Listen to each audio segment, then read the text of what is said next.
welcome back to our final consignment update for the September auction taking place on the 3rd to the 6th. I'm sure you've all been tuning into our previous consignment updates and have seen all the wonderful things we got coming up for sale. We did miss a week last week because we had our video demos expertly played by Jack Kendrew and shot by Simon Whitehead, so do go and check those out. There's some really great guitars there, and hopefully showing them off to you all so you can get a flavour of what they are like. So we've got just over 20 guitars there. Do check out the playlist that we've put together for you. So like I said, final update before the auction. And we might be back with a sale room tour as usual shortly before the sale. But after this we will be taking a small YouTube break because I'm going on holiday. Quick holiday before the auction comes back, before the chaos of the auction. So yeah, do check the previous consignment videos out and all the demos. Full catalogues online. You can go onto the website auctions.gardnerholgate.co.uk where you can register and bid. Yeah, hope you enjoy looking through there. We do have quite a bumper batch today to get through, unlike our smaller videos. So we will get on and have a look at all the great guitars we got coming up from the 3rd to the 6th of September. In this case, first up for artist-owned guitars, we have a small collection of items from Graham Oliver, who was the guitarist of Saxon, founding member as well. Played with them up until 1995. So this is a 1988 Gibson SG90. It's the SG90 single, which is indicated by the single pickup. The double model had a humbucker and a single coil around here in the neck position. But you've got this this trem system that is this Steinberger trem system, pretty unique to this model. What can I say about this guitar? So used by Graham Oliver on 90 Saxon albums, Forever Free, Dogs of War, Solid Ball of Rock. So this was used on those albums. It's got I believe it's a bare knuckle nail bomb humbucker pickup fitted, which Graham sort of states in his handwritten letter of provenance, which is there, written for us, selling directly on behalf of him. And he says the nail bomb pickup screams when turned up to 11. And I think the relevance of that comment is that a lot of the Spinal Tap film was Saxon were used as, well, it was the inspiration for the film. The parody of. The parody of. So hence I think that comment. But there we go. 1988 Gibson SG90, don't see many of them, and owned by Graham Oliver. So we have a 1965 Fender Duo Sonic, and the significance of this guitar is that it was used by Peter Green in the studio on his 1979 In the Skies album and 1980 Little Dreamer album. Now, the seller of this is a chap called Peter Vernon Kell, and he was the record producer for that album. And the albums also went out on PVK Records, which was Peter's record company as well. So it comes in good provenance. It's being sold with a letter of provenance. Unfortunately, there's no pictures of Peter playing this. He was hoping he would find some from those studio sessions. But it's a cool guitar in its own right, or should I say a cool thing. But it is a good guitar in its own right, and yeah, you can see it's got all the usual patina in that Olympic white finish, showing the undercoat as well. So good artist provenance, Peter Green, the legend that he is. So 1965 Fender Duo Sonic, previously used by Peter Green on 2 of his solo albums. Not something you will see every day. So this is a John Veleno Aluminium guitar from the 1970s. Incredibly rare. Don't see many of them in the UK especially. Most of them are where they originated from, which is in the US. The maker based in Florida. John Veleno was well, his job was making sort of aluminium bits for the space shuttles out in Florida. So he used his skills doing that to build these aluminium guitars, sort of billet aircraft grade aluminium. Spacecraft grade, exactly. So yeah, a unique design. They've also always got this head, this little gem inlaid into the top there, but they're also always sort of a hand engraved with the plates there with his name. But this is a gold plated one. Now you can see obviously the gold plating's come off and there's a lot of corrosion to the undercoat. There were hardly any gold plated ones made, and according to Veleno's son Chris, this was originally a gold plated one, so it's not later plated, it was originally a gold plated one, and this is what could happen. Now the interesting thing with this one is Pete Haycock of the Climax Blues Band, he did have some gold ones, and it is thought that this may be one of the ones he had, but there's no sort of hard evidence to prove this. You will see that there are some changed parts. This guitar was originally found by the vendor in pieces in this poor state, and it's been sort of gradually put back together. So the DiMarzio pickups that are in there, they are replacements of the original DiMarzios, which we do have. All the potentiometers have been changed. We do have the originals, and we've even got the original bridge, sort of Tune-o-matic style bridge. But you can see a lot of these parts are original. Some of the fixings had to later sort of repro fixings, these Allen key ones. But yeah, it's an incredibly rare thing, and you won't find one of these for much less than 10 to 15,000 on the market these days. So very much a collector's piece, and hardly any of them made. Can see a demo of this on our YouTube channel, which you are currently watching on now, of course. If you go to the playlist, there's a playlist of all of our demos. So the Peter Green guitar and the Saxon guitar, Graham Oliver's SG90 that you have seen, you can see video demos of those as well, just to give you an idea of what they sound like. But I think it's quite interesting hearing what this sounds like. It's actually really comfortable to play as well, and it's got quite a unique sound, especially acoustically, as you can imagine. But yeah, another cool guitar. So in here, from the early 90s, 1991 to be exact, we have a Gibson ES-295. Scotty Moore vibes of this one in the gold finish, an incredible condition really. Barely a mark on it, a few little lacquer checks as you can see, but that is an incredible guitar, or condition wise, considering it is, what is it now, 30... what year did you say? 33 years old, 1991, yeah. Yeah. Amazing. It's older than you. God, there we go. Not very much, mate.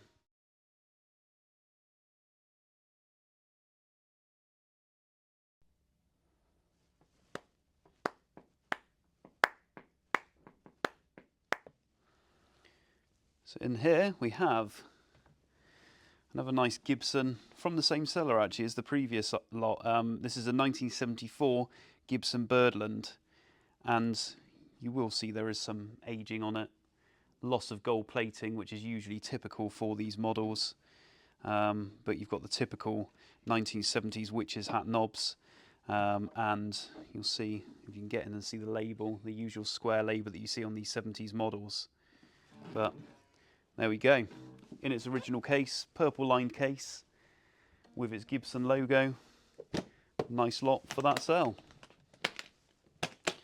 It's exactly what it says on the sticker. It is a Knaggs. So this is a Tier 2 Severn model. Joe Knaggs, so very, very high quality guitars, and a really low serial number as well, number 76.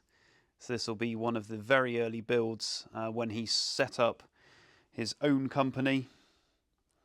There we go.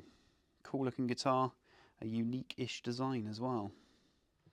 And in here, good quality acoustic with this Taylor 815C, the cutaway with the Florentine type there, the sharper cutaway, and again, good condition. few little dings, but decent quality acoustic. Lots of really nice acoustics in this cell, and including many lovely Taylor. So if you missed out on the £20,000 Eric Clapton Martin in the last cell, here's a more affordable option. So in a £2,000 to £3,000 range, this is a 1996, so first year for the production model, 1996 000 28 EC Eric Clapton signature acoustic guitar. And rows of back and sides as you'd expect, ebony board, Eric Clapton inlay to the last fret with its original case. And here we have a Chet Atkins Gibson. So Chet Atkins did have a relationship with Gibson for a time, and this is his signature country Gent model. Of course, I guess Chet Atkins really better known for his relationship with Gretsch, but this one from 1996, just checking the serial number there, and it's got a few marks, but generally I would say this is just in good condition for the age, isn't it? With its original case. We do have the guard as well. That's just been taken off. I believe it might have started to gas, which is why it's been removed. But there we go, a Gibson Chet Atkins Country Gent. Another decent quality acoustic guitar. This one a Larrivee or Larrivee, whichever way you want to pronounce it. And this is the 09 model. So good condition. The only condition issue that I will mention, just because we should really. There we go. Slight hairline through the bridge. It's not going to affect it at all, to be perfectly honest, but it is there. But otherwise, really nice guitar with the tight grey maple there on the back and sides. Good maker from Canada. And another acoustic, this time from 2004, a Martin HD-28VE, so vintage spec Martin HD-28 with the electrics, which is what the E stands for. It's got the decent Fishman electronic system in there with the microphone, in good condition with its case. And in here is a birth year guitar for me. No, I'm not going to buy it. 1986 HD-35 Martin, again another acoustic. This one's had a pickup fitted as well, but not bad for its age. Just like me. 38 years young. And in here we have a 1970s Gibson, late 1970s, from 78 is this Gibson Les Paul Standard that has been heavily modified, as you can see. So refinished, we've got this Cala trem system fitted, Seymour Duncan pickups, repro knobs, the poker chips also a replacement, shallow locking tuners, so they've been added. So yeah, heavily modified, but it is still a late 70s Gibson Les Paul, and the price does reflect the modifications. And who is the greatest guitarist ever, apart from Tom DeLonge? It's definitely not me. It's Brian May. And another rare guitar. So this is from the mid-90s. This is first year, so it'll be 95, 96. This is the Guild Brian May Red Special, or this will be the standard model. So it didn't feature the trem or the usual controls that you would find. But there we go. In very good condition, with the Duncan, the Seymour Duncan wound and designed Brian May pickups, and it comes in its original case, and it's a single owner from new guitar. And in this big case, talking of greatest guitarist ever, says Chris, Randy Rhoads. So this is a Jackson Custom Shop, and this is a Randy Rhoads model 1.5 it's known as, and it was a custom order through the Music Zoo, the high-end boutique dealers in New York, with this polka dot finish and the bow tie inlays. So it's an extremely rare guitar, and they did them in the reverse finish as well, or not many of them at least anyway. But it comes with its original case. Some papers from the custom shop, and you can see there it is the RR 1.5 FR.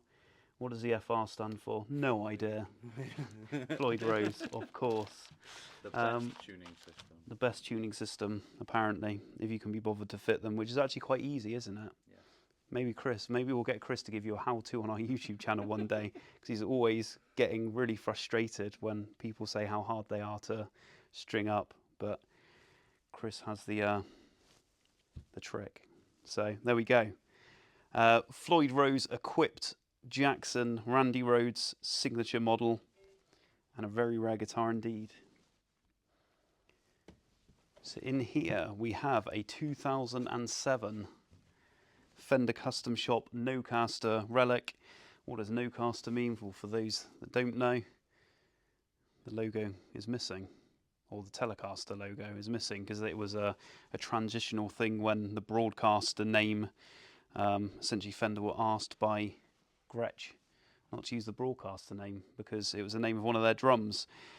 So here is a Nocaster, and the story of this is this has been consigned by a chap who was a product manager for Fender Europe, and he had a pick of sort of some Fender Custom Shop things. So I guess he had the pick of the bunch, you could say. So, and this is a good one. It's a nice guitar with its original case, accessories and certificate. And here we have another acoustic, and this is my pick of the acoustics, I think, apart from the Mark White book. Yeah, that is an amazing sounding guitar. Go and check out the demo of the Mark White book. It's an incredible thing. And just an update of the Mark White book. Since the video we did on the acoustic episode, I have spoken to Mark Whitebook, who gave me all the specs of the guitar. Confirmed he built in 1971, one of his very earliest builds, sold through Fred Welecki's store in the US. Westwood Music, I'm pretty sure it was called. I could be wrong, but pretty sure it was it. It was Fred's store. Quite amazing, really. Noel Harrison bought the guitar from Fred. But anyway, back to this. This is a 1990 Martin Shenandoah, and really is an incredible guitar. So the whole thing with these, Martin wanted to tap into the a more affordable price range of guitars. Had essentially guitars made out in Japan, but the bits were shipped over and put together and finished in the US. But obviously they couldn't say made in USA. They had to give the made in Japan label for legal reasons. But there we go, decent condition, and it is a nice guitar, sort of very much the Eric Clapton size, nice and in tune as always. But there we go. If you want a decent guitar, check that one out. And here we have a Gibson Custom Shop. This is a ES-295 63 aged. So you can see the aging on it. Quite an incredible bit of art there, the way they age these. It's actually really nicely done. Really nicely done, in the black finish as well. So yeah, really nice guitar. Aged 63 ES-295. Rare bass. Having a look at some basses now. A 2013 Ernie Ball Music Man Sabre in this sledge flip paint finish.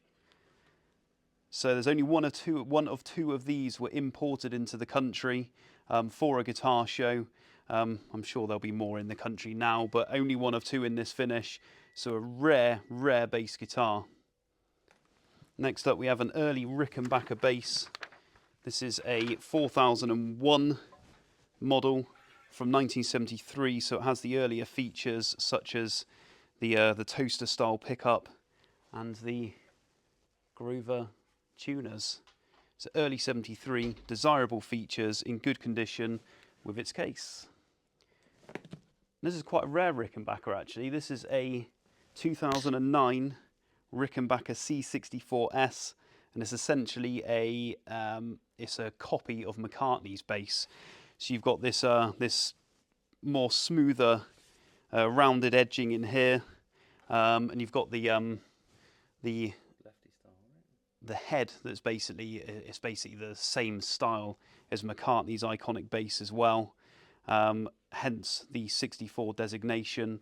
The guitar that he's had for a long time, and with this sort of satin maple finish. Not many of these around at all, with its original case in fantastic condition. And in here we have a 1984 Aria Pro II SB1000. So this was really their top model that bassists such as Cliff Burton from Metallica used. John Taylor from Duran Duran, well, an iconic model that John Taylor used really, isn't it? And of course Jack Bruce as well. So in great condition with its original case. Cool guitar. So another Martin acoustic. This is quite a special one. This is a 2014 show special. So it's a treble 0S-14. And they were made in limited numbers. I think it says in there. So this is number 23 of 30. So 30 made. And you can see it's an all walnut body with these special inlays. Got the inlay to the head there. And if I turn it over, we've got the central fleur-de-lis and the inlay down the back. But a really, really smart guitar and made in very limited numbers. Not one you will see every day. This is a company called Stars, which have done a copy of the Coral Sitar guitar. So, a much cheaper equivalent of the vintage guitar, and just a bit of fun really. For your studio that needs some sitar sounds, we've got the answer. So here we have a Mosrite reissue bass guitar, signed by members of the Ventures. There we go, Ventures model, reissue Mosrite, and there is some provenance with this. The owner got it off someone who was involved with Ventures forums and things like that, so yeah, it comes from good provenance, and yeah, interesting bass. And talking of the Ventures, a limited guitar, this is a Ventures model, Fender Jazzmaster. So this one features the Seymour Duncan pickups. Excuse how the strings are all over the place. This has been recently dismantled to have a look inside to make sure it is the real deal. But there we go, made in Japan, 1996, Ventures Jazzmaster. Keeping with the Ventures theme, you'll actually see on the top of this, there's a sort of like a decal sticker. Now, this is from '67, and the Ventures relationship with Mosrite, I believe, ended earlier than that, which might explain why someone's put that on there. But it is essentially the Ventures style Mosrite.